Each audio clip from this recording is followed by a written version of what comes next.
계단 한 번 오를 때마다 무릎에서 나는 소리가 온 집안을 울린다면 지금 당신의 무릎은 마지막 경고를 보내고 있는 것입니다.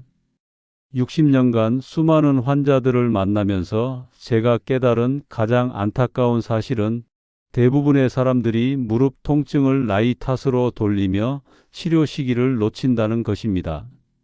하지만 오늘 이 영상을 끝까지 보신다면 당신의 무릎은 분명히 달라질 것입니다. 무릎은 우리 몸에서 가장 복잡하면서도 가장 많은 하중을 견뎌내는 관절입니다. 매일 걸을 때마다 체중의 3배, 계단을 오를 때는 무려 7배의 무게가 무릎에 실립니다. 70kg 성인이 계단을 오른다면 무릎 하나당 거의 500kg의 압력을 받는다는 뜻입니다.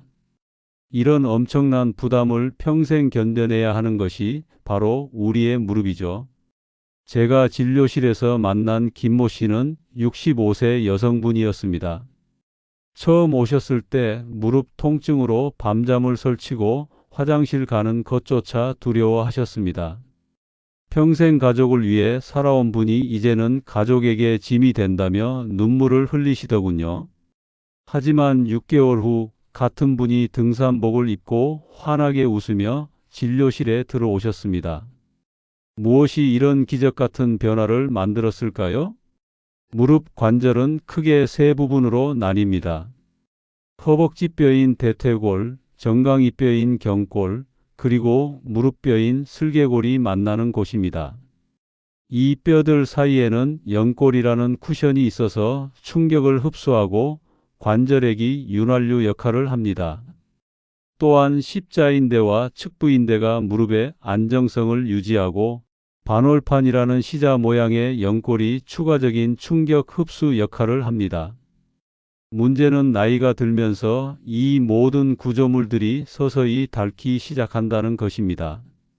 특히 연골은 한번 손상되면 재생이 거의 불가능합니다. 혈관이 없어서 영양 공급이 제한적이기 때문이죠. 그래서 예방이 그 무엇보다 중요합니다. 무릎 통증의 가장 흔한 원인은 퇴행성 관절염입니다. 전체 무릎 통증의 80% 이상을 차지하죠. 초기에는 아침에 일어날 때나 오랫동안 앉아 있다가 움직일 때 뻣뻣함을 느낍니다. 점차 진행되면 계단 오르내리기가 힘들어지고 무릎에서 소리가 나기 시작합니다. 마지막 단계에서는 가만히 있어도 아프고 무릎이 부어오르며 변형까지 일어납니다. 실제로 우리나라 50세 이상 성인의 절반 이상이 무릎 관절염을 앓고 있다는 통계가 있습니다. 특히 여성의 경우 폐경 후 호르몬 변화로 인해 남성보다 3배 이상 발병률이 높습니다. 이런 놀라운 사실들을 아시는 분들이 얼마나 될까요? 그렇다면 무릎 건강을 지키는 핵심은 무엇일까요? 첫 번째는 적정 체중 유지입니다. 체중 1kg이 늘면 무릎에는 4kg의 추가 부담이 갑니다. 5kg만 빠져도 무릎 통증이 현저히 줄어든다는 연구 결과가 있습니다. 다이어트는 단순히 외모를 위한 것이 아니라 무릎 건강을 위한 필수 과정인 셈이죠. 두 번째는 근력 강화입니다. 특히 허벅지 앞쪽 근육인 대퇴사두근이 중요합니다. 이 근육이 약해지면 무릎 관절이 불안정해져 연골 손상이 가속화됩니다. 반대로 근육이 강하면 무릎 관절을 보호하는 천연보호대 역할을 합니다. 세 번째는 올바른 생활 습관입니다. 쪼그려 앉기, 양반다리, 무릎 꿇고 앉기 같은 자세는 무릎에 과도한 압력을 가합니다. 의자 생활을 하고 계단보다는 엘리베이터를 이용하며 무거운 것을 들 때는 무릎을 굽히지 말고 허리를 숙여야 합니다. 네 번째는 적절한 운동입니다. 많은 분들이 무릎이 아프면 운동을 중단해야 한다고 생각하시는데 이는 잘못된 상식입니다. 적절한 운동은 관절 주변 근육을 강화하고 관절액 순환을 도와 오히려 무릎 건강에 도움이 됩니다. 그럼 어떤 운동이 좋을까요? 수영이 최고의 무릎 운동입니다.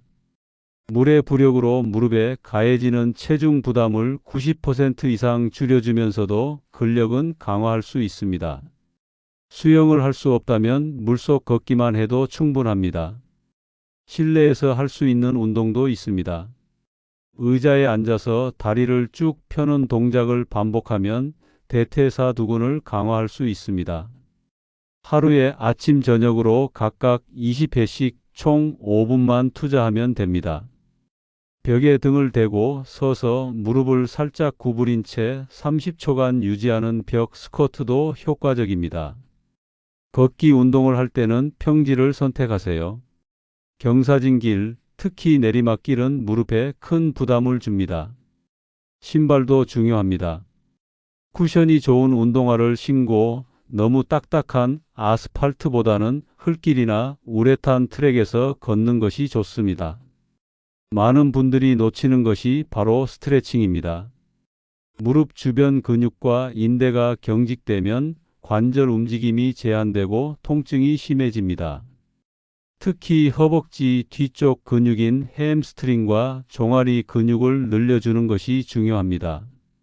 간단한 방법으로는 벽에 발을 대고 아킬레스건을 늘리는 동작과 다리를 쭉 펴고 앞으로 몸을 숙이는 동작이 있습니다. 영양 관리도 무릎 건강의 핵심입니다.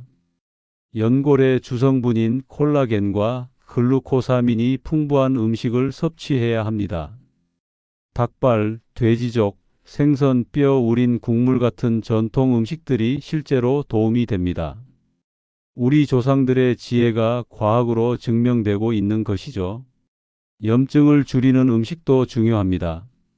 오메가3가 풍부한 등푸른 생선, 항산화 성분이 많은 베리류, 비타민C가 풍부한 과일과 채소를 충분히 섭취하세요.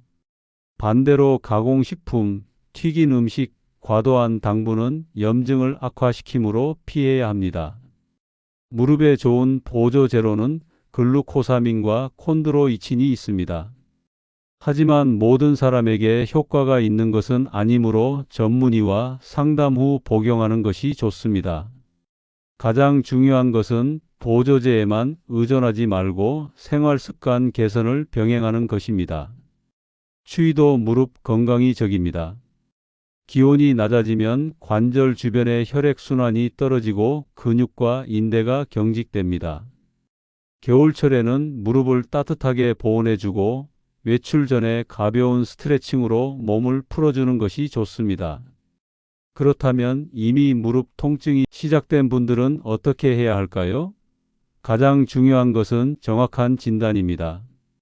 단순한 근육통인지, 인대 손상인지, 연골 문제인지에 따라 치료법이 완전히 달라집니다. 자가 진단으로 잘못된 처치를 하다가 오히려 상태를 악화시키는 경우가 많습니다. 급성 통증이 있을 때는 무리하지 말고 충분한 휴식을 취해야 합니다. 얼음찜질을 15분씩 하루 3에서 4회 하면 염증과 부기를 줄일 수 있습니다. 하지만 48시간이 지나면 온찜질로 바꿔서 혈액순환을 도와주는 것이 좋습니다. 무릎에 물이 찼을 때는 절대로 민간요법으로 해결하려 하지 마세요. 바늘로 빼거나 약초를 붙이는 등의 방법은 감염의 위험이 있습니다. 관절 내 주사는 반드시 전문의가 무균 상태에서 시행해야 합니다. 많은 분들이 무릎 통증 때문에 인공관절 수술을 두려워하시는데 최근 수술 기법과 인공관절 재료가 많이 발전했습니다. 적절한 시기에 수술받으면 일상생활로의 복귀가 충분히 가능합니다. 하지만 수술은 최후의 선택이므로 그 전에 할 수 있는 모든 보존적 치료를 시도해 보는 것이 좋습니다. 무릎 건강을 위한 간단한 자가 검진법을 알려드리겠습니다. 의자에 앉아서 다리를 쭉 펴보세요. 무릎이 완전히 펴지지 않거나 통증이 있다면 관절 문제가 있을 수 있습니다. 계단을 오를 때와 내려올 때 어느 쪽이 더 힘든지도 확인해 보세요. 올라갈 때가 힘들면 근력 부족, 내려갈 때가 힘들면 연골 손상을 의심해 볼 수 있습니다. 무릎에서 나는 소리도 중요한 신호입니다. 단순한 뚝뚝 소리는 큰 문제가 없지만 지속적인 삐걱거리는 소리와 함께 통증이 있다면 전문의 상담을 받아보시기 바랍니다. 한의학적 관점에서 보면 무릎은 신장과 밀접한 관련이 있습니다. 신장 기능이 약해지면 뼈와 관절이 약해진다고 봅니다. 따라서 신장을 보하는 음식들, 검은 콩, 검은 깨, 호두 같은 견과류들이 도움이 됩니다. 또한 적당한 운동으로 기혈순환을 돕는 것도 중요합니다. 침 치료나 한약 치료도 무릎 통증 완화에 도움이 될 수 있습니다. 다만 개인차가 있으므로 경험이 풍부한 한의사와 상담하여 자신에게 맞는 치료법을 찾는 것이 중요합니다. 무릎 건강을 위한 생활 속 작은 실천들을 정리해 드리겠습니다. 첫째, 계단 대신 엘리베이터나 에스컬레이터를 이용하세요. 둘째, 바닥에 앉지 말고 의자를 사용하세요. 셋째, 무거운 물건을 들 때는 무릎을 굽히지 말고 허리를 숙이세요. 넷째, 적정 체중을 유지하세요. 다섯째, 하루 5분이라도 무릎 근력 운동을 하세요. 이런 작은 습관들이 10년, 20년 후에 무릎 건강을 결정합니다. 지금 당장은 별것 아닌 것 같아도 꾸준히 실천하면 분명한 차이를 만들 수 있습니다. 앞서 말씀드린 김모 씨가 어떻게 무릎 건강을 되찾았는지 궁금하시죠? 비결은 복합적인 접근이었습니다. 체중을 5kg 감량하고 매일 수영장에서 물속 걷기를 30분씩 했습니다. 집에서는 의자 운동과 스트레칭을 꾸준히 하고 식단도 염증을 줄이는 방향으로 바꿨습니다. 6개월이라는 시간이 걸렸지만 결과는 놀라웠습니다. 무릎 건강은 하루아침에 만들어지지 않습니다. 하지만 늦었다고 생각하지 마세요. 지금 시작하면 분명히 좋아질 수 있습니다. 70세에 시작해서 건강한 무릎을 되찾은 환자분들을 제가 직접 봤습니다. 가장 중요한 것은 꾸준함입니다. 완벽하지 않아도 괜찮으니 조금씩이라도 계속 실천해 보세요. 무릎 건강은 여러분의 노년을 결정하는 핵심 요소입니다. 건강한 무릎으로 자녀들, 손주들과 함께 여행도 가고 하고 싶었던 일들을 마음껏 해 보시기 바랍니다.